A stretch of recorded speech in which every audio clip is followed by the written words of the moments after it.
सबको जय मसीह की। एक बार फिर से स्वागत है परमेश्वर की पवित्र और सामर्थ्य हुजूरी में। और प्रभु ने हमें बहुत अच्छा एक अवसर दिया, आज फिर प्रभु की हुजूरी में हम लोग आए और खुदावंद यीशु का नाम ऊंचा करें। सचमुच परमेश्वर भला है और उसकी दया सदा की है। हालेलुया। और पवित्र उपस्थिति में इसलिए हैं क्योंकि उसने हमें हमारी माँ के गर्भ में आने से पहले इस संसार में से अलग कर लिया, ताकि हम अपने परमेश्वर यहोवा की इबादत कर सकें। हालेलुया, उसकी आराधना कर सकें।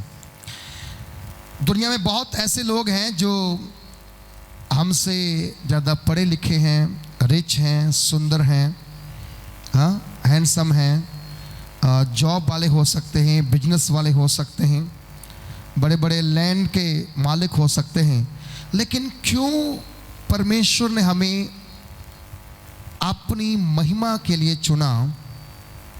इसका क्या रीज़न है, इसका क्या कारण है? उसका कारण एक ही है, परमेश्वर ने संसार के हर एक मनुष्य को अपनी शक्ल पे और अपने स्वरूप पे बनाया है, और वो चाहता है कि सारा संसार उसके सामने घुटने टिकाए और जीभ से अंगीकार करे कि यीशु ही प्रभु है। पर अगर अभी तक लोग इस बात को नहीं समझ पाए, तो आने वाले दिनों में संसार के ऊपर ये बात प्रकट होगी कि यीशु ही प्रभु है और वो ही उद्धार करता है और वो ही जीवन देने वाला है। हालेलुया। आज हम बिलीव करते हैं, हम विश्वास करते हैं प्रभु के ऊपर कि प्रभु यीशु मसीह हमारे लिए मारा गया, गाड़ा गया और तीसरे दिन मुर्दों में से जी उठा। किसी ने एक सवाल किया, एक सवाल पूछा, ऐसा कौन है जो मुर्दों में से जी उठा और उसके बाद आने का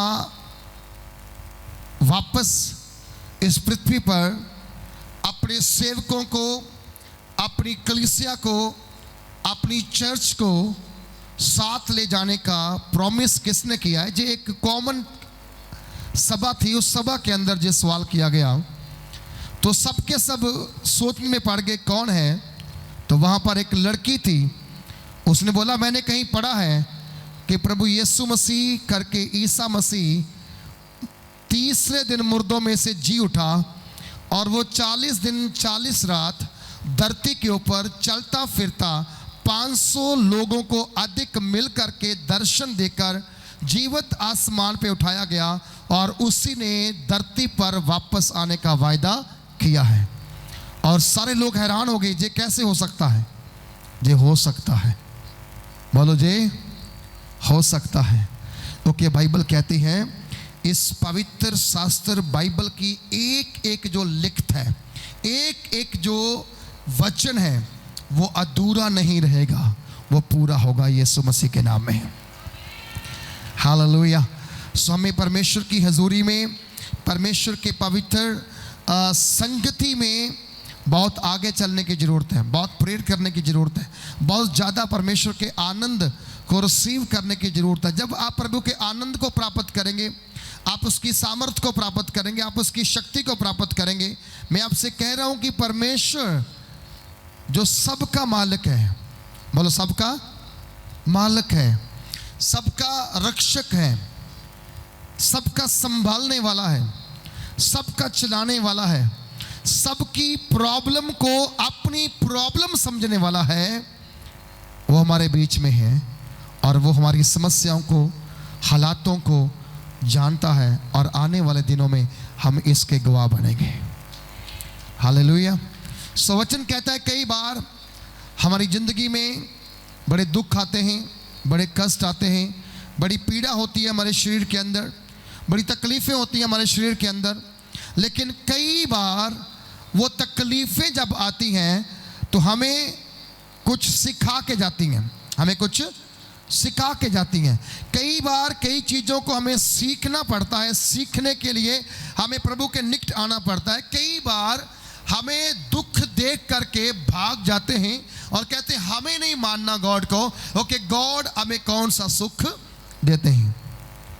लेकिन मैंने खुदावन से एक बात सीखी लास्ट 2-3 हफ्ते पहले, अगर सारे सुख हमें मिल जाएंगे तो वो दुख किसको देगा? आज कौन सा व्यक्ति धरती पर है जो केवल सुख की ही वो हमेशा सुख ही मांगता है, घर में शांति ही मांगता है, अपनी सलामती ही मांगता है, कभी कोई दुख मांगता ही नहीं परमेश्वर से, है ना? लेकिन बाइबल कहती है एक व्यक्ति हुआ है जिसका नाम अजूब हुआ है। अजूब ने कहा कि मैं नंगा ही पैदा हुआ और नंगा ही लौट। जो बंदा नंगा होगा उसको दुख आएगा नहीं आएगा? सर्दी में उसका शरीर ठहरेगा, गर्मी में उसका शरीर तपेगा। कपड़ा एटलीस्ट हमें सर्दी में गर्म करता है और गर्मी में जो हमें तपस से, तेज रोशनी से क्या करता है? बचाता है। तो अजूब ने कहा मैं नंगा पैदा हुआ और नंगा वापस लौट जाऊंगा। और उसने कहा जो मैं सोचता हूं ना वही बात मेरे ऊपर आ पड़ती है, जो मैं सोचता हूं वही बात मेरे ऊपर आ पड़ती है। उसने कहा कहीं ऐसा ना हो कि मेरे बच्चे कोई पाप करके किसी मुसीबत को झेल लें। वैसा ही हुआ, उसके बच्चों ने पाप नहीं किया लेकिन मुसीबत उनके ऊपर आई, उसके 7 बच्चे क्या हो गए? मर गए।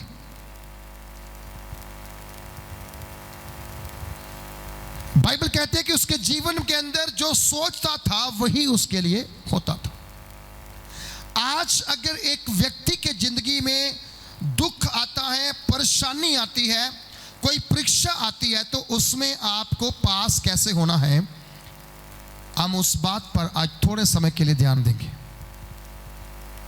हमारे बच्चे सबके स्कूल पढ़ते हैं, हम उन्हें डेली स्कूल सेंड करते हैं, भेजते हैं, क्योंकि वो स्कूल में जाएं और स्टडी करें और पढ़ें।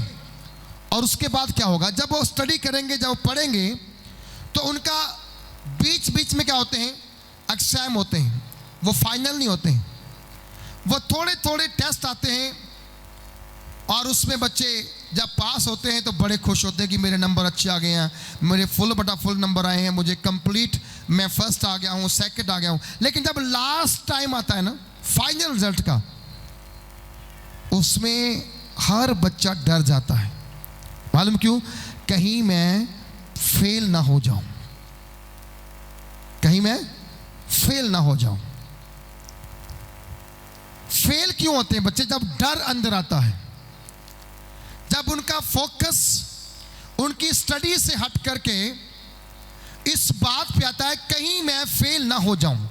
मैं आपसे बताऊं, परमेश्वर का वचन कहता है, हम जब भविष्य विवरण उसका 28 चैप्टर पढ़ते हैं, उसमें उसने एक बड़ा प्रॉमिस किया है कि तू जिस काम को हाथ लगाएगा वो काम सफल होगा। आमीन। सब बोले, तू जिस काम को हाथ लगाएगा वो काम क्या होगा? सफल होगा। आज मैं आपसे कहता हूं, परमेश्वर किसी व्यक्ति को असफल करने के लिए नहीं बनाया है। परमेश्वर ने हर व्यक्ति को सफल बनाने के लिए चुना और बनाया है। बट प्रॉब्लम कहाँ है? प्रॉब्लम जहां पर है कि लोग परमेश्वर के आज्ञाओं को नहीं चुनते, नहीं मानते हैं।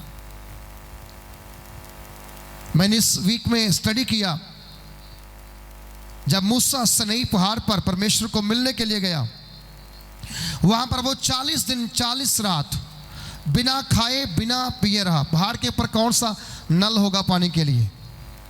वो ऊंचाई पे परमेश्वर से बात करने के लिए गया, 40 दिन 40 रात वहीं पर रहा। आप समझ सकते हैं, वहां पर ठंड भी हो सकती, वहां पर गर्मी भी हो सकती, लेकिन वो वहां पर बना रहा। आज कलीसिया में लोग आएंगे जरूर, परंतु हाय बहुत गर्मी है, बहुत क्या है? सर्दी। तो बहुत क्या है? सर्दी है। अच्छा मुझे बताओ, अगर आप गर्मी नहीं झेल सकते, आप नरक की आग कैसे झेल सकते हो? कैसे झेल सकते हो? आप ध्यान से अपने घर में जाकर के सदरक मेशक अबदनगो की स्टडी करना। जिस भट्टी में जो राजा की बात ना मानेगा, जो राजा की बात पर ध्यान ना देगा, जो राजा के द्वारा बनाई गई उसकी मूर्ति के सामने माथा ना टेकेगा, उसके लिए कितनी भयंकर सजा थी। सबके लिए थी सिंगल, जो भट्टी जल रही है उसके अंदर उसको डाल दिया जाएगा और वो सड़ के स्वाह हो जाएगा। लेकिन वहां लिखा गया है कि टेस्ट लेने की बारी आई और जब सदरक मेशक अबदनगो ने कहा हम अपने यहोवा परमेश्वर के अलावा किसी दूसरे की उपासना नहीं करेंगे, हम ना राजा के द्वारा बनाई गई उस मूर्ति के सामने माथा टेकेंगे, क्योंकि वो देवता नहीं था। राजा एक इंसान था। राजा ने अपनी मूर्ति बना के लगाई थी और ये ऐलान किया था कि हर व्यक्ति को इस मूर्ति के सामने क्या करना है? सिर झुका के निकलना है। और ये रूल था, ये आज्ञा थी। लेकिन बाइबल कहती है इस आज्ञा का उल्लंघन किसने किया? सदरक मेशक अबदनगो ने। मालूम क्यों? वो अनखी थे। वो कौन थे? बोलो वो कौन थे? अनख वाले थे वो, बल्कि वो जलन रखने वाले थे कि हम उस परमेश्वर को छोड़ दें जिसने स्वर्ग बनाया, जिसने पृथ्वी बनाई, जिसने हमें अपने स्वरूप में बनाया, हम उसे छोड़ करके किसी दूसरे के सामने झुके। उन्होंने बोला हम ऐसा नहीं करेंगे। लेकिन राजा ने कहा अगर ये ऐसा नहीं करेंगे, इन्हें पकड़ो और मेरे सामने लेकर आओ। उसके सामने वो गए और सामने जाने के बाद बाइबल कहती है राजा ने एक बार बोला तुम्हारे पास एक चांस और है, मेरी मूर्ति के सामने झुको और प्रणाम करो। तीनों ने एक आवाज में बोला राजा जी नहीं हो सकता, ऐसा हो ही नहीं सकता कि हम तेरे सामने झुके, तू भी तो हमारे जैसा इंसान है, हम तेरे सामने क्यों झुकें? हम उसके सामने झुकेंगे जिसने पूरे संसार की सृष्टि की है। हम उसके सामने झुकेंगे जिसने हमें जीवित प्राण दिए हैं और हम जीवित चल रहे हैं। उसने बोला फिर मैं देखता हूं तुम्हें कौन मेरे हाथ से बचाएगा, कौन तुम्हें इस जलती हुई दधकती हुई आग की भट्टी से बाहर निकालेगा। उन्होंने उत्तर दिया यदि हमारा परमेश्वर हमें ना भी बचाए, हमारा परमेश्वर हमें ना भी बचाए तो भी राजा हम तेरे सामने सिर को नहीं झुकाएंगे। आपको ये बात जाननी वो उन्होंने क्यों कहा, ये पुराने नियम की बात है। इसका नए नियम के अंदर जाके क्या मतलब निकला? प्रभु यीशु ने कहा मैं कलीसिया का सिर हूं। मैं क्या हूं? कलीसिया का। तो कलीसिया का सिर किसके सामने झुके? दुनिया के मालिक के सामने। बोलो किसके सामने? दुनिया के मालिक के सामने, उसके सामने झुके। और उसी के बारे में यूहन्ना ने कहा परमेश्वर को कभी किसी ने नहीं देखा है, परमेश्वर को कभी किसी ने नहीं देखा है, लेकिन इकलौता अर्थात प्रभु यीशु मसीह जो पिता की गोद में है उसने पिता को दिखाया है, प्रकट किया है कि कोई पिता भी है और कोई पुत्र भी है और कोई पवित्र आत्मा भी है। आमीन। पिता वो जिसने पूरे जगत से प्रेम किया और उसने कहा जो कोई मेरे पुत्र यीशु पर विश्वास करेगा वो नाश नहीं होगा परंतु बचाया जाएगा। वो नाश नहीं होगा परंतु क्या होगा? बचाया जाएगा। आज मैं आपको एक बात कह जाता हूं, आप जो प्रभु यीशु मसीह के साथ चलते हैं, वर्शिप करते हैं, आराधना करते हैं, परमेश्वर आपको बचाने के लिए इस धरती पर आए हैं। हालेलुया। वो आपको कष्टों से, दुखों से बाहर निकालने के लिए आप जहां पर आए हैं। और अगर मान लीजिए कोई दुख आपको आ गया, कष्ट आपको आ गया, समस्या आपको आ गई, परेशानी आपको आ गई और आपको लगता है शायद सब कुछ खत्म हो गया, तो मैं आज आपको एक बात कह जाता हूं, ऐसा कुछ नहीं हुआ है। हर बंदे के ऊपर कभी ना कभी कोई ना कोई प्रॉब्लम, कोई ना कोई मुश्किल, कोई ना कोई समस्या जरूर आई है। ऐसा कोई नहीं जिसके ऊपर कभी मुसीबत ना आई हो, इवन प्रभु यीशु मसीह को दुखों में से क्या किया करना पड़ा, गुजरना पड़ा। कैसे प्रभु यीशु मसीह दुखों में से गुजरा, उसके ऊपर हालात उसके खिलाफ हुए। वो दुनिया का भला करने वाला परमेश्वर, चंगा करने वाला परमेश्वर, कोड़ी शुद्ध करने वाला परमेश्वर, इवन मुर्दे जिंदा करने वाला परमेश्वर, लंगड़े चलाने वाला परमेश्वर के पास भी कष्ट आया, भी दुख आया, और उसने उस दुख को क्या किया, हंस के झेला। और क्योंकि जब वो गत्सेमनी बाग के अंदर प्रार्थना के लिए गया, वचन कहता है कि उस प्रार्थना के समय में जब वो प्रार्थना कर रहा था, देखा वो बहुत व्याकुल हुआ, बहुत क्या हुआ, व्याकुल हुआ, मन में उदास हुआ कि आगे बहुत जबरदस्त एक कष्ट आने वाले थे। और उस समय उसने एक प्रार्थना की और कहा, हे पिता, यदि हो सके तो ये प्याला मुझसे टल जाए। क्या हो जाए, यदि हो सके तो ये प्याला मुझसे हट जाए, टल जाए। परंतु आगे कहा, प्रभु वो ना हो जो मैं चाहता हूं, तो भी वो ना हो जो मैं चाहता हूं, परंतु वो हो जो तेरी इच्छा है। हालेलुया। अगर दुख भी आए परमेश्वर की इच्छा है, अगर सुख भी आए परमेश्वर की इच्छा है। कई बार टेस्ट में पास होने के लिए टेस्ट से गुजरना पड़ता है। कई बार दुख जब आते हैं ना,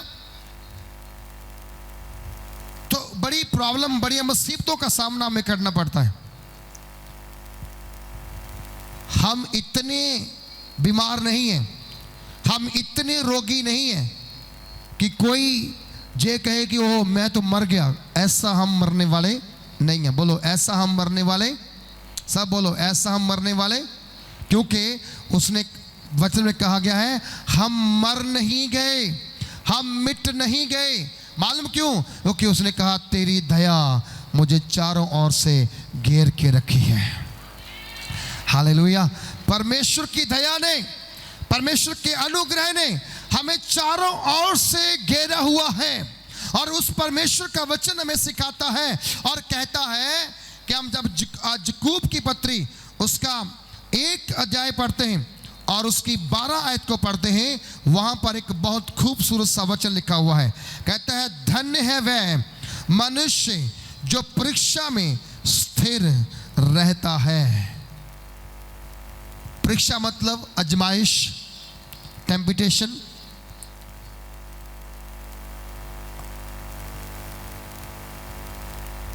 कई बार हमें परीक्षा में प्रभु डालता है, डाल के हमें परखना चाहता है। बहुत लोग उस परीक्षा में सफल होते हैं, बहुत लोग उस परीक्षा में असफल होते हैं।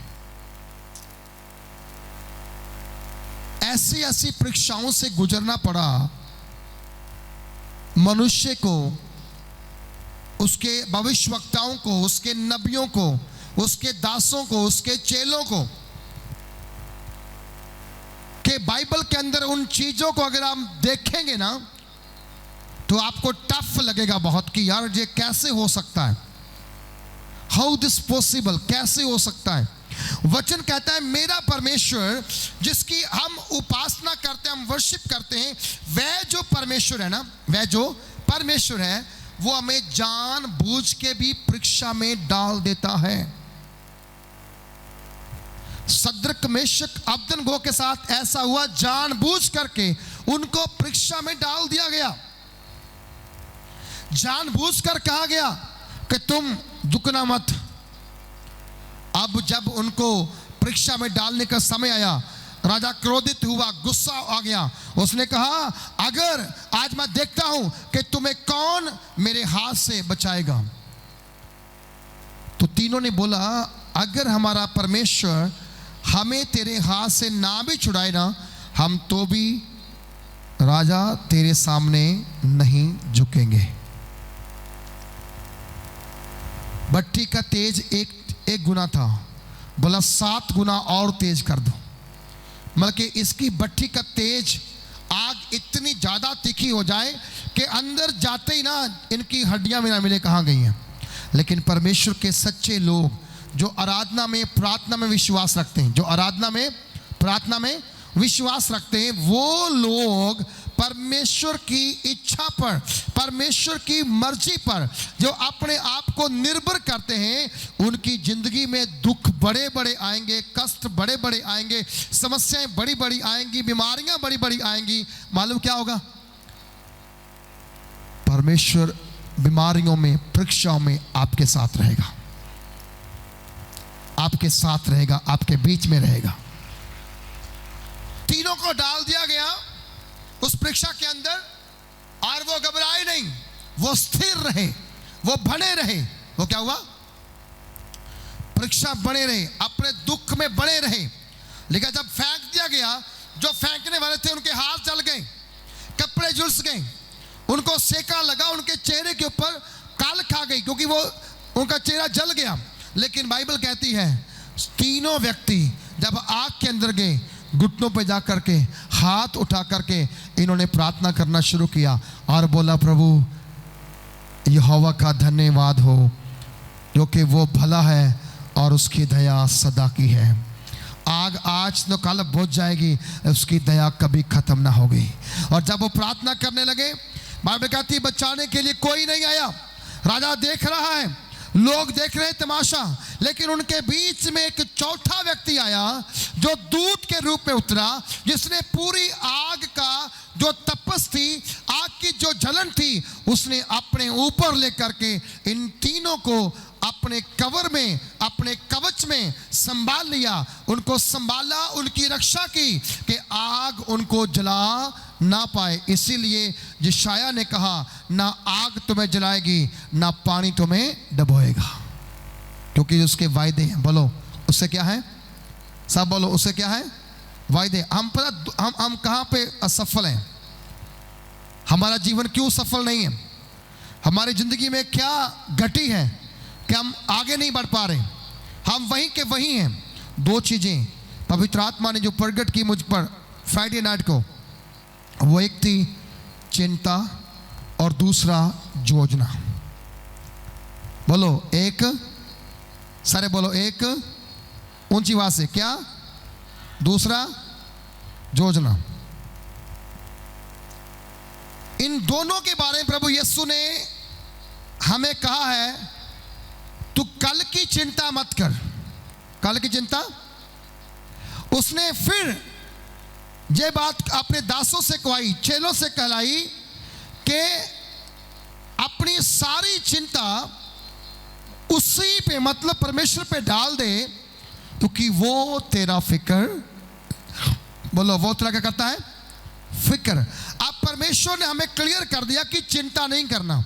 पर आज जितने भी लोग जहां बैठे हैं, इंक्लूडिंग मी, पूरे संसार के अंदर, चाहे वो बड़ा बादशाह है, चाहे वो बड़ा भिखारी है, हर व्यक्ति को चिंता है। हर व्यक्ति के पास टेंशनों का एक बड़ा बैग है। हमारे देश के राष्ट्रपति, प्रधानमंत्री, जो कि बहुत अपने सफल प्रधानमंत्री हैं, उनको भी टेंशन है। किस बात की? देश कैसे आगे बढ़ेगा। हम भी चिंता है, हमारा घर